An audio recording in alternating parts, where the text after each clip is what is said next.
Renungan Kefas. 3 tahap karunia keselamatan terhadap Bani Israel. Ibrani pasal 6 ayat 19. Pengharapan itu adalah sauh yang kuat dan aman bagi jiwa kita, yang telah dilabuhkan sampai ke belakang tabir.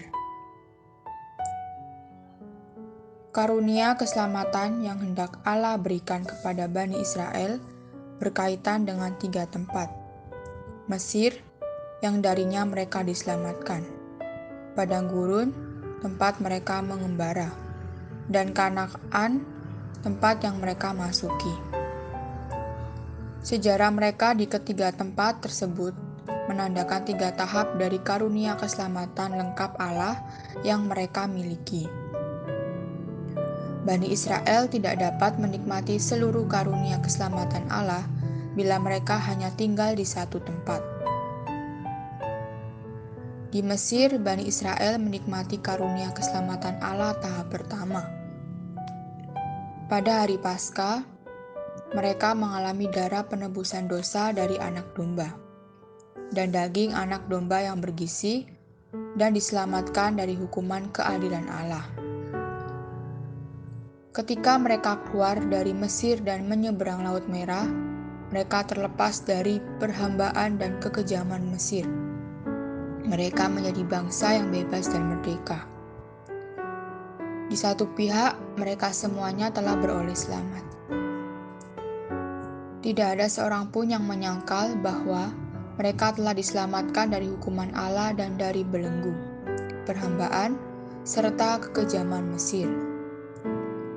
Walaupun demikian, dalam karunia keselamatan Allah yang kaya, yang mereka nikmati hanya sepertiganya. Setelah mengeluarkan mereka dari Mesir, Allah lalu membawa mereka memasuki tahap kedua. Itulah yang dilambangkan oleh padang gurun.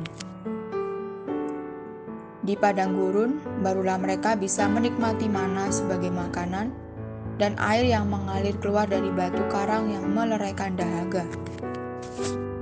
Kemudian, sesudah mengembara di padang gurun, Bani Israel menyeberang sungai Yordan dan memasuki tanah permai Kanaan. Dalam tahap ketiga, kini mereka menikmati hasil bumi tanah Kanaan. Anak domba Paskah, mana surgawi, air hidup, dan hasil tanah permai Kanaan. Semuanya merupakan lambang kekayaan Kristus dalam pelbagai aspeknya.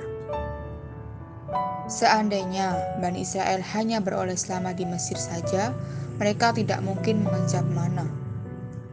Seandainya mereka tidak memasuki tanah Kanaan, mereka tidak mungkin menikmati kekayaan produksi tanah permai. Haleluya atas kenikmatan yang kaya atas Kristus dalam berbagai tahap karunia keselamatan. Terang hari ini, gambaran bangsa Israel adalah perlambangan bagi kita hari ini. Kita perlu mengalami setiap aspek keselamatan yang telah Tuhan sediakan bagi kita. Poin doa, agar Tuhan membawa kita mengalami setiap pengalaman akan keselamatan yang telah Ia kerjakan bagi kita hari ini.